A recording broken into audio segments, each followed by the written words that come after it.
आदाब। ऐसे हजरात जिनको यूरिन के ड्रॉप्स या मज़ी या मनी के ड्रॉप्स आते हैं यूरिन से पहले या यूरिन के बाद, इसके साथ साथ स्टमी का भी प्रॉब्लम है, क्योंकि ऐसे हजरात को मैदे का लाजमी मसला होता है, ऐसे हजरात को कब्ज़ लाजमी होती है।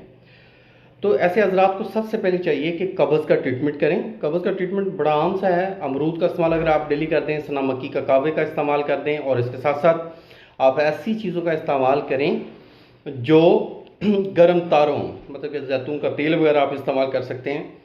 अब ऐसे हजरात जिनको यूरिन के ड्रॉप्स आ रहे हैं, मज़ी वो उसको कहा जाता है कि जो कच्ची मनी हो, ठीक है, लेसदार कतरे हों, कच्ची, हाँ, वो मज़ी के या मनी के कतरे।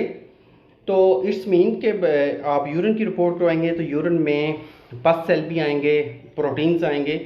तो ऐसे हजरात को बहुत ज़्यादा वीकनेस हो जाती है, बहुत ज़्यादा वीकनेस प्रोटीन्स की कमी से होती है। तो प्रोटीन्स को फिल फॉर कमी को पूरा करने के लिए आप डेली 2 से 3 एग लें, वाइट एग लें। चिकन का इस्तेमाल ज़्यादा करें। रेड मीट से बचें। रेड मीट, गर्म कुछ चीज़ें, गर्म चीज़ों से बचें। और उसके साथ साथ ऐसे हजरात को चाहिए कि अनार का जूस हफ्ते में 2 से 3 बार लाजमी पिएँ। ऐसे हजरात को चाहिए कि तली चीज़ें, पकौड़े वगैरह, समोसे से बचें। अल्लाह आपका हामी नासिर हो। शुक्रिया, जज़ाकल्लाह। अल्लाह हाफिज़।